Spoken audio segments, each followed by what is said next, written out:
Commander Thexali stood at the center of the bridge. His 4 eyes watched the main screen that showed the blue planet below.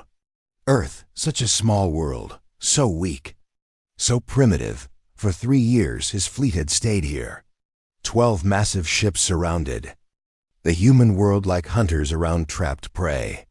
The Zephyrians had come to claim this system for the Galactic Coalition. They expected the humans to give up quickly. They were wrong about that part. The humans kept fighting. They sent up small rockets that barely reached their moon. They broadcast messages begging for mercy. They tried again and again to break through the blockade. All their attempts failed. Their technology was thousands of years behind Coalition. Science. Thexali walked across the bridge of his flagship. The stellar dominion was 5 miles long and could destroy a moon. Its weapons could tear apart space itself. Its shields could stop any attack the humans might try. The ship held enough power to run a star system. "Commander," called Science Officer Zekmer from his station. "The quantum scanners are showing something strange." Thexali moved to look at the displays. Numbers and graphs filled the screens. He had seen these readings 1,000,000 times before. The scanners could detect energy from across the galaxy. They could find a campfire on a planet 10 light years away. "What kind of strange?" Thexali asked. "Energy readings from the human world, sir. But they don't match anything we know." Zekmer's voice carried worry. "The levels are impossible." Thus Ali looked at the numbers. His mind struggled to understand them. The readings showed energy signatures that defied physics. Not from human cities, not from their known military bases. The signals came from deep underground, from places that had shown nothing 3 days ago. "Run a full check on all scanners," Thexali ordered. "These humans are desperate. They might be trying to fool our sensors somehow." Zekmer worked at his controls. Other science officers joined him. They ran every test they knew. They checked each scanner twice. The readings stayed the same. "Sir," Zekmer said quietly, "the scanners are working perfectly. The energy signatures are real." The bridge went silent. Thexali felt something cold in his stomach. In 300 years of space travel, he had never seen readings like these. The Coalition database held information on every known technology in the galaxy. These patterns matched nothing. "How many sources?" Thexali asked. "It started as 1, sir. Now we're reading 5. "No, wait." Zekmer paused. 20 sources. "Sir, they're multiplying." Thexali moved closer to the screen. The display showed Earth with bright spots of energy appearing across its surface. As he watched, more spots appeared. The count rose to 50, then 100. Then it became too many to count quickly. "What are they building down there?" he whispered. The energy readings grew stronger by the minute. Each underground facility pumped out power levels that should have been impossible for humans to create. Their entire civilization ran on primitive fusion and fossil fuels. Yet these readings suggested energy production that matched Coalition starships. "Sir," called Communications Officer Yelthas, "the other ships in the fleet are reporting the same readings." Thexali opened a channel to the fleet. The voices of 11 other commanders filled the bridge. All of them sounded confused. Some sounded worried. "Commander Vixen of the Night's Edge here. Our sensors show massive energy buildup on the human world. Are we under attack?" "Commander Helgoth of the Iron Will reporting. We're reading quantum disturbances unlike anything in our files." "This is Commander Pexara of the Void Striker. My science team says the readings are impossible. Humans don't have this technology." Ali listened to the reports. Each ship told the same story. The humans were doing something that made no sense. Something that should not have been possible with their primitive science. "All ships maintain position," Ali ordered. "Keep scanning. I want to know what they're planning." The hours passed. The energy readings continued to grow. The underground facilities spread across every continent on Earth. Whatever the humans were building, it was huge. It was powerful. And it was unlike anything the Coalition had ever seen. Vexali called his science team together. The best minds on his ship gathered around the main scanner display. They studied the readings from every angle. They ran analysis. Programs that had solved mysteries across the galaxy. The quantum resonance patterns are completely new, reported Chief Scientist Alvex. We have data on every species in the Coalition. We have records of extinct civilizations going back millions of years. Nothing comes close to these signatures. Could they have gotten help? Asked Vexali. Another species might have given them this technology. Impossible, sir. We've watched this system for 3 years. No ships have come or gone. We would have detected any contact with outside forces. Vexali felt the cold feeling in his stomach grow worse. The humans had been alone this whole time. They had developed this mystery technology by themselves. While his fleet waited for them to surrender, they had been working on something incredible. Sir, Zekmer called out. The energy levels just jumped again. They're now reading at 60% above what our own reactors produce. The bridge fell silent again. Every Zephyrian there understood what that meant. Their ships represented the peak of Coalition technology. The humans had somehow surpassed that peak while trapped on a single world. Vexali looked at the screen showing Earth. The blue planet looked the same as always. Peaceful, quiet, beautiful. But now he knew something. Dangerous was growing beneath its surface. Something that made his mighty fleet seem small. Commander, said Zekmer in a voice barely above a whisper. The readings just passed our maximum sensor range. Vexali stared at the impossible numbers on his screen. For the first time in 3 years, he wondered if his fleet was strong enough to finish this mission. For the first time in his long military career, he wondered if the Zephyrians had made a terrible mistake. Below them, Earth continued its slow rotation.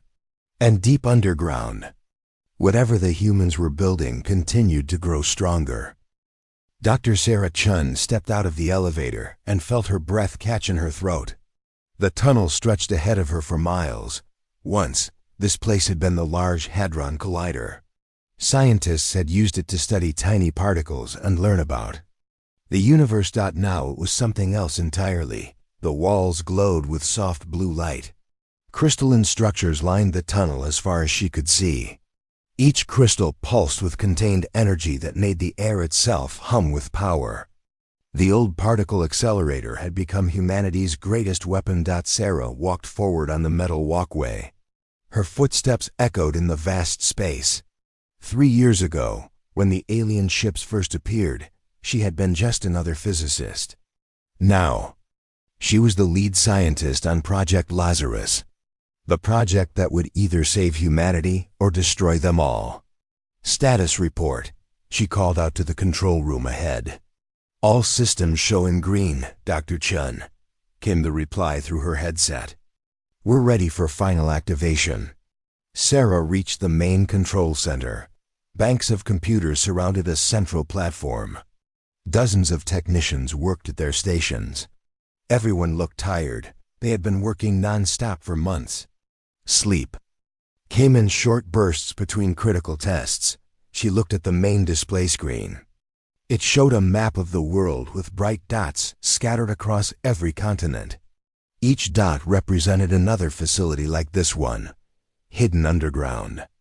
Built in secret while the aliens watched from above. Show me the power readings, Sarah said. Screen changed to show energy levels. The numbers made her smile despite the danger. They had done it. Somehow, impossibly, they had done it. Ma'am, said Dr. Martinez from his station. The Beijing facility just came online.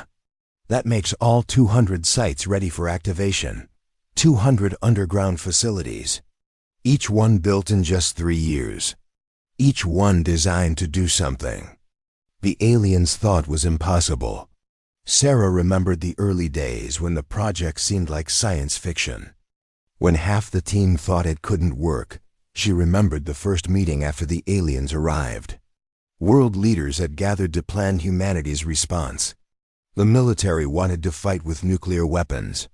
The diplomats wanted to negotiate. Everyone seemed to think they had time to figure things out. Then the alien ships had surrounded Earth. Their weapons had destroyed every satellite in orbit in less than an hour. Their shields had stopped every missile fired at them. They had made it clear that humanity was helpless. That was when someone had suggested Project Lazarus. Not to match alien technology, but to bypass it completely. Sarah walked to her personal workstation. She pulled up the files that explained everything. 3 years of research. 3 years of breakthrough discoveries. 3 years of pushing human science beyond every limit. The aliens used quantum technology for everything. Their shields, their weapons, their faster-than-light travel. All of it depended on manipulating quantum fields. It was elegant. It was efficient. It was also their weakness.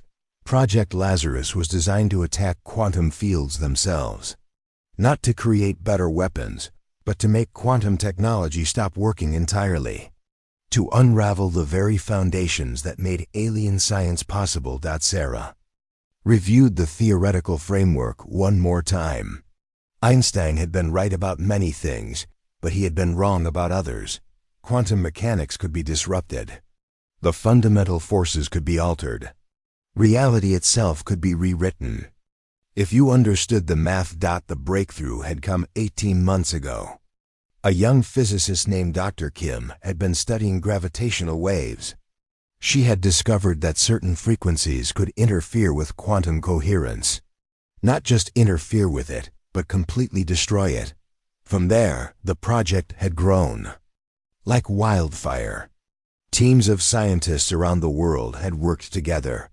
They had shared every discovery instantly. National secrets had become meaningless when the entire species faced extinction. Dr. Chun called Dr. Patel from across the room. "We're receiving final confirmation from all sites. Every facility is online and ready." Sarah nodded. She looked at the activation key in her hand. A simple device that would send the signal to begin humanity's counterattack. Once she pressed it, there would be no going back. She thought about what they had built. Each underground facility contained a gravitational wave generator. Not the kind that detected waves from distant stars, but machines that created waves powerful enough to shake space itself.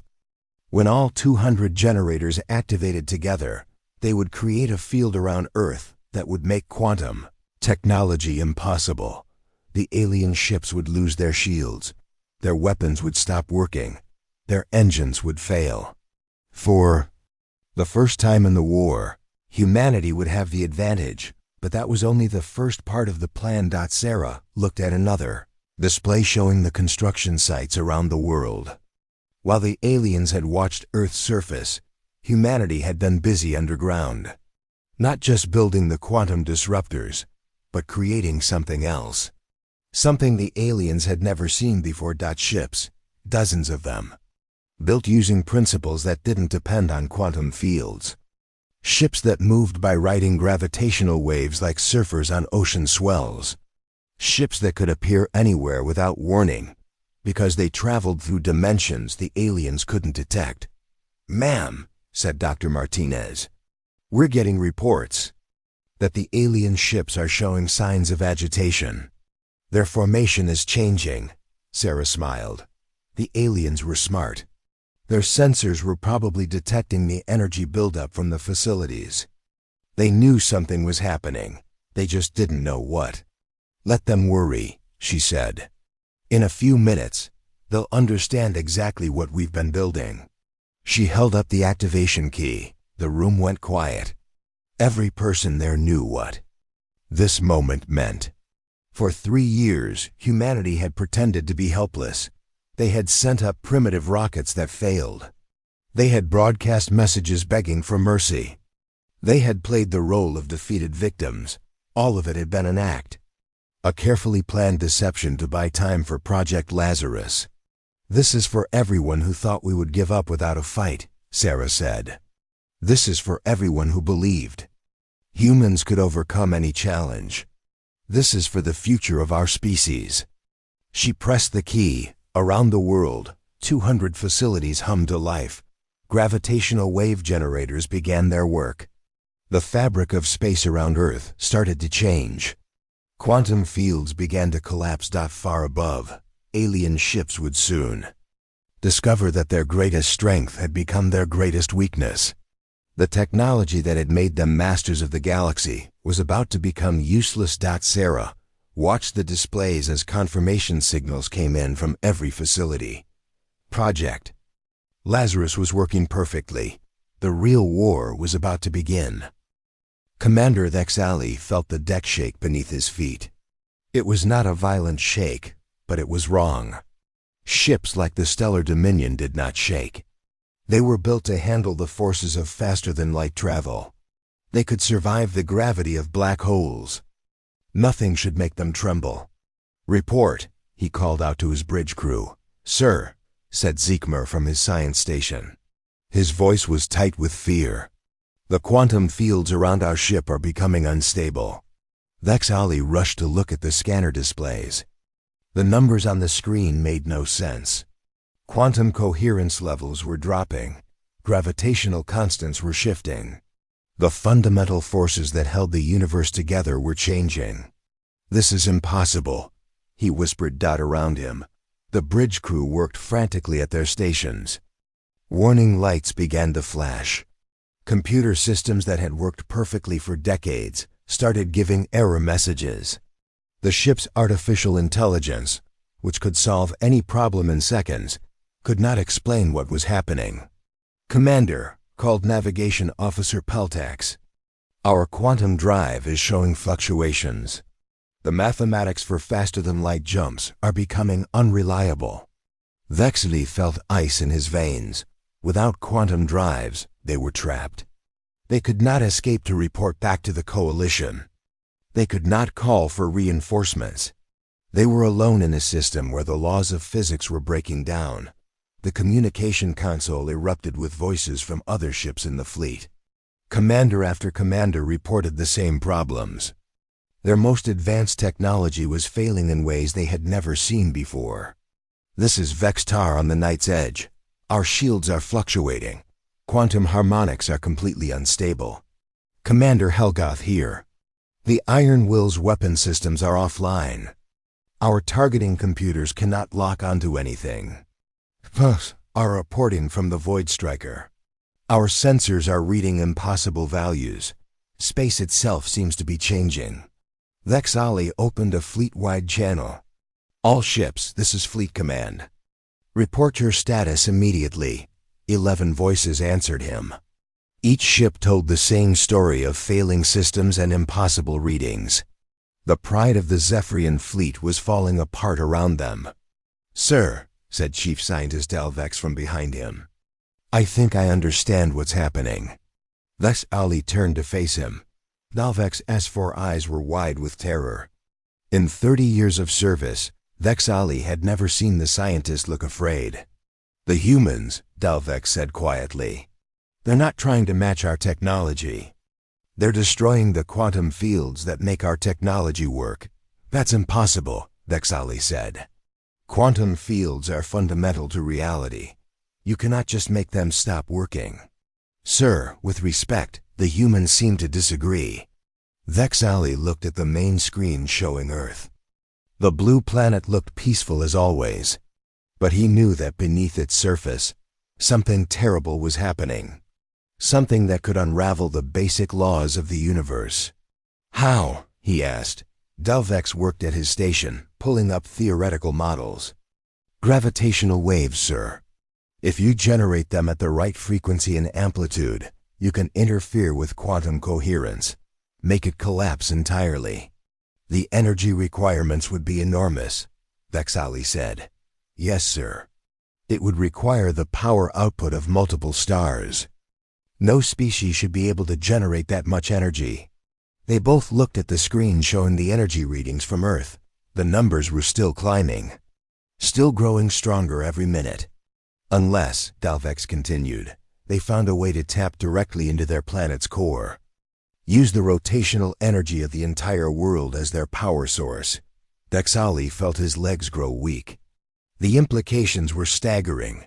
The humans had not just built weapons. They had turned their entire planet into a weapon. They had made their homeworld into a device that could rewrite the laws of physics. "Sir," called Communications Officer Yelthaz, "we're losing contact with Coalition Command. The subspace arrays are failing." Vexali rushed to the communication station. The quantum entanglement networks that allowed faster-than-light communication were breaking down. The fleet was becoming isolated. Cut off from the rest of the galaxy. For 3 years, they had surrounded Earth like predators around helpless prey. Now they were the ones trapped. The humans had turned the hunting ground into a cage. "Commander," said Zeekmer urgently, "I'm detecting new energy signatures from the human world, different from the gravitational wave generators." The main screen showed new readings appearing around Earth. These signals were moving. Ships. The humans had built ships while hiding underground. "Impossible," Vexali said. "We've been watching their primitive rockets for 3 years. They barely have chemical propulsion." "Sir, these craft are not using chemical rockets. They're not using quantum drives either. The propulsion signature is unlike anything in our database." Vex Ali watched the display as more ships appeared. Dozens of them, all moving in ways that defied physics. They seemed to flow through space like living creatures swimming through water. "How are they moving?" he asked. Dalvex studied the readings. "They appear to be riding the gravitational waves they're generating, using the distortions in spacetime as a form of propulsion. That should be impossible. The energy requirements, the precision needed." "Sir, we keep saying things are impossible. But the humans keep doing them anyway." The human ships moved closer to the fleet. They did not follow straight lines like normal spacecraft. They curved and twisted through 3-dimensional space in patterns that hurt to watch. They appeared and disappeared as they rode waves in the fabric of reality itself. "Sir," called Weapons Officer Kralanoth, "should we target the human vessels?" Vexali hesitated. His weapon systems were failing. His shields were unstable. His ships could barely maintain formation as space itself became unreliable around them. "Try to lock weapons on the nearest human ship," he ordered. Kralanoth worked at his station for several minutes. Finally, he looked up with frustration. "Sir, our targeting systems cannot acquire a lock. The ships are moving through dimensions our sensors cannot properly track." Vexali felt panic rising in his chest. For 300 years, the Zephyrians had ruled space through technological superiority. They had never faced an enemy they could not understand. They had never encountered weapons they could not counter. The humans were not just fighting back. They were fighting with principles that made Zephyrian science look primitive. They had found ways to move and fight that bypassed every advantage the Coalition possessed. "Sir," said Zekmer quietly, "the human ships are taking positions around our fleet." Vex Ali looked at the tactical display. The human vessels had surrounded them. The hunters had become the hunted. The trap was closing. For the first time in his long military career, Commander Vex Ali considered the possibility that his fleet might not survive this encounter. The humans had shown they could rewrite reality itself. What else might they be capable of? As he watched the impossible ships move through twisted space around his dying fleet, Vex Ali realized that the Zephyrians had made a terrible mistake. They had not come to conquer a primitive world. They had awakened something that should have been left alone. Commander Vextar watched his instruments with growing horror. The Night's Edge was supposed to be one of the fastest ships in the galaxy. Now it drifted helplessly as its quantum drive failed completely. "Engineering, report," he called into his communicator. "Sir, the quantum coils are completely offline. came the reply from Chief Engineer Molcax. "The mathematics that govern our faster-than-light travel have become unreliable. Our computer cannot calculate a safe jump." Vextar looked at the main screen. His destroyer had been positioned closest to Earth when the humans activated their mysterious weapon. Now the space around his ship rippled like water. Reality itself was becoming unstable. "Sir," called his navigation officer. "Something is pushing us." "What do you mean, pushing us?" "The gravitational distortions are moving our ship. We're being herded toward the main fleet." Vextar realized with growing fear that this was not random. The humans were not just disrupting quantum fields. They were controlling the disruptions, using them to move the Zephyrian ships like pieces on a game board. Across the fleet, the same thing was happening to every vessel. The expanding waves of altered space forced the ships closer together. What had been a spread formation became a tight cluster. The Zephyrians lost their tactical advantages as they were pushed into a smaller and smaller area.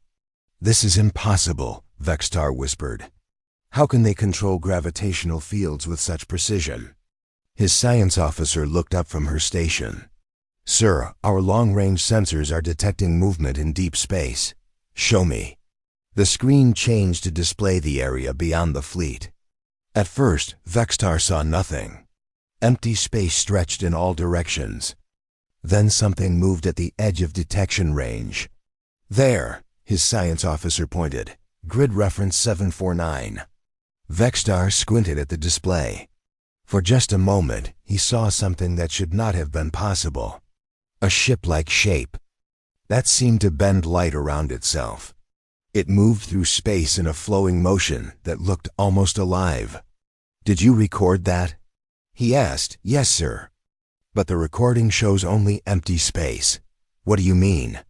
"Whatever we saw does not register on our instruments. Our sensors detect nothing, but our eyes saw something move." Vextar felt cold fear spread through his body. The humans had built ships that were invisible to Zephyrian technology. Ships that moved in ways that violated every known law of physics. "Sir," called his communications officer. "We're receiving a message from Fleet Command." Commander Thes Ali's voice filled the bridge. "All ships, we are under attack. Human vessels are approaching from multiple vectors. Prepare for combat." Vextar looked at his weapon controls. Half the systems showed error messages. The other half gave readings that made no sense. His ship was designed to destroy planets. Now it could barely target a stationary asteroid. "Sir," his weapons officer called out. "I'm detecting energy buildup from the human ships." "Where are they?" "I am not sure, sir. The energy readings are coming from everywhere and nowhere at the same time." Vextar understood. The human ships were using the same twisted space that was disrupting his fleet. They moved through dimensions that Zephyrian sensors could not track. They could attack from any direction without warning.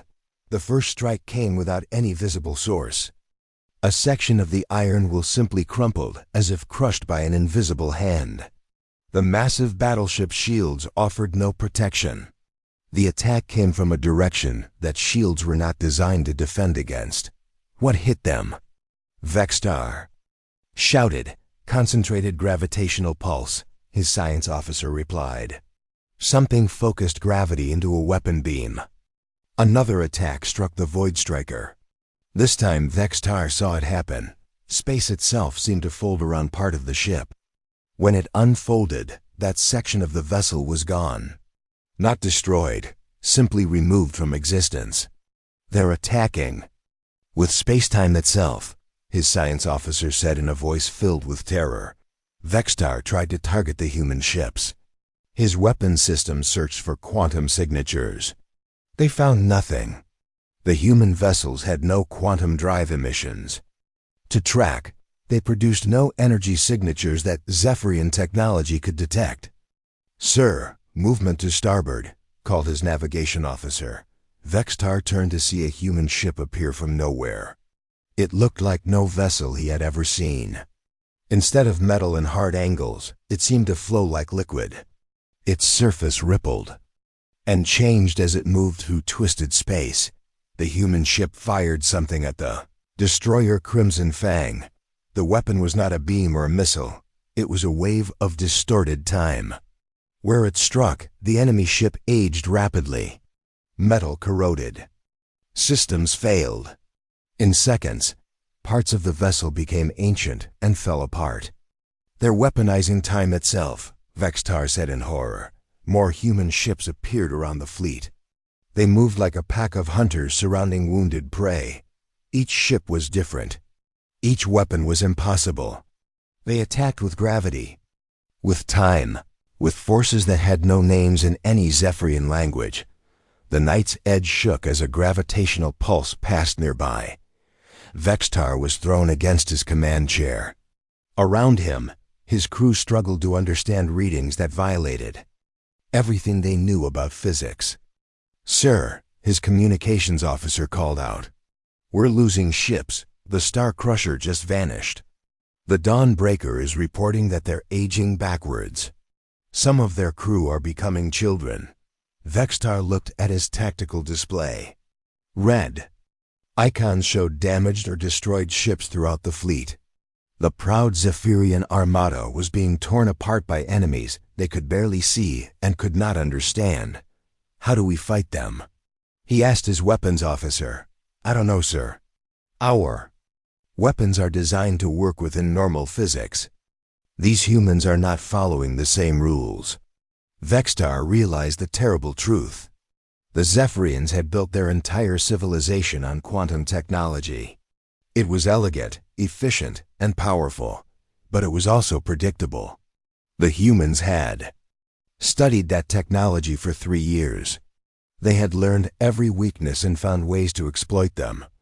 The human ships did not try to match Zephyrian technology. They had developed something completely different, something that made quantum manipulation look primitive. "Sir," his science officer called out urgently. "The humans are focusing their attack on us. Multiple ships approaching." Vextar looked at the screen. 3 human vessels moved toward the Night's Edge. They flowed through space like living things, riding gravitational waves that his ship could not detect or counter. "All hands, brace for impact," he ordered. The first human ship fired a weapon that folded space around the Night's Edge. Vextar felt reality twist around him. Parts of his ship existed in different dimensions simultaneously. His crew screamed as their bodies experienced forces that should not have been possible.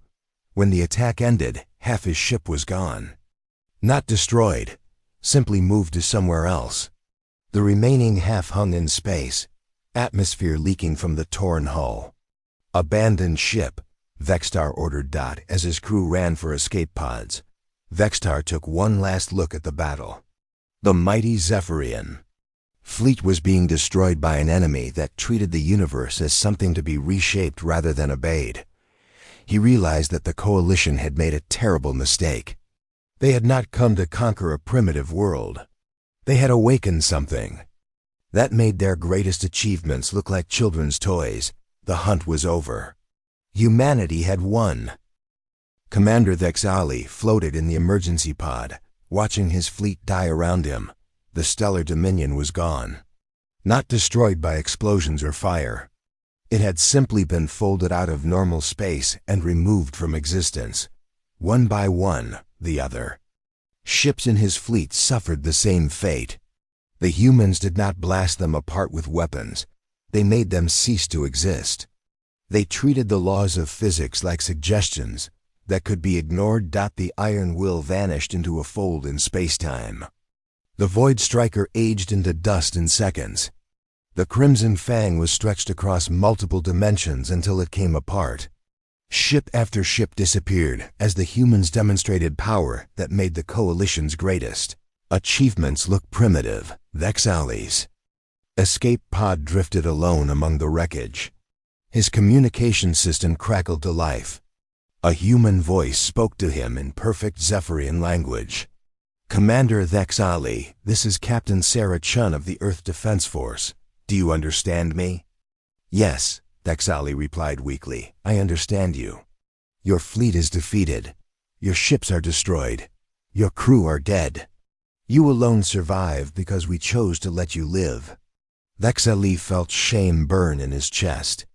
He had commanded the pride of the Zephyrian fleet. Now he floated helpless in a small pod, kept alive only by human mercy. Why? He asked. Why let me live? Because someone needs to carry a message back to your coalition. Someone needs to tell them what happened here. Thexali looked at his instruments. His pod systems were working perfectly. The humans had somehow repaired the quantum disruption around his small craft. They could control their reality-changing weapon with precision beyond his understanding. What message? He asked. Tell them that humanity is no longer trapped on Earth. Tell them that we will be visiting other worlds soon. Tell them that the galaxy has changed. A human ship appeared beside his pod. It was beautiful and terrible at the same time. Its hull flowed like liquid metal. Energy patterns moved across its surface in ways that hurt to look at. The ship existed in normal space and twisted dimensions simultaneously. Your pod has been equipped with a quantum beacon, Captain Chun continued. It will guide you back to Coalition space. The journey will take several months. Use that time to study the data we have given you. What data? Everything we learned about your technology during the 3 years you blockaded our world. Every weakness we discovered. Every limitation we found. Your leaders will want to understand how completely you failed. Thexali's pod began to move. The human ship was somehow pulling him through space without touching him. They were sending him home like a messenger carrying news of defeat. Wait, he called out. I need to understand. How did you do this? How did humans develop such power? Captain Chun's voice was quiet when she answered. You made a mistake, Commander. You thought we would exhaust our resources fighting you. Instead, we used the time you gave us to evolve. Evolve? When humans face extinction, we do not just fight back. We become something new. Something better. Something that makes our former selves look primitive. The human ship began to accelerate. Thexali's pod was carried along in its wake. Around him, space itself rippled as the vessel moved through dimensions that had no names. You cannot imagine what we became during those 3 years, Captain Chun continued. We stopped thinking about the universe as a collection of limits to accept. We started seeing it as a set of problems to solve. Thexali looked at his scanner readings. The human ship was moving faster than light without using quantum technology. It rode gravitational waves like a boat on ocean swells. It traveled through folded space as easily as walking across a room. Your coalition controls the galaxy through technological superiority, Captain Chun said. You build better weapons and faster ships. But you still think inside the same limitations. You accept the same boundaries, and humans do not? Humans do not accept that anything is truly impossible. When we cannot solve a problem with existing physics, we develop new physics. When reality will not bend to our will, we find ways to rewrite reality itself. The human ship reached the edge of the solar system. Thexali saw other human vessels waiting there. Dozens of them. Each one was different. Each one represented a new way of thinking about space and time and the fundamental forces of nature. Where will you go? Thexali asked. Everywhere. We have 3 years of lost time to make up for. The galaxy has many worlds that need to learn about humanity's new capabilities. Thexali felt cold fear in his stomach. You plan to conquer other species? We do not conquer, Commander. We offer friendship and cooperation. Most species will accept our offer. Those that do not will discover what happens when they refuse. The human ship stopped at the solar system's boundary. Thexali's pod continued forward, carried by momentum and the quantum beacon's guidance. Behind him, Earth grew smaller. Ahead lay months of travel back to Coalition space. "Study the data we gave you," Captain Chun said. "Learn how we turned your greatest strength into your greatest weakness. Understand that quantum technology was never as advanced as you believed." Vexley accessed the data files in his pod's computer. What he saw made his blood freeze. Detailed analysis of every Coalition ship design. Complete understanding of Zephyrian physics and engineering. Plans for weapons that could destroy entire fleets without firing a shot. "How long have you been able to do this?" he whispered. 18 months, Commander. For 18 months we could have destroyed your fleet at any time. We waited because we needed time to build our own ships. We wanted to make sure we could reach other worlds after we dealt with you. Vexali realized the horrible truth. For more than a year, his fleet had been living on borrowed time. The humans had been playing with them, studying them, learning from them. All while preparing for a war the Zephyrians never saw coming. "Tell your Coalition leaders something else," Captain Chun added. "Tell them that humanity remembers our friends and our enemies.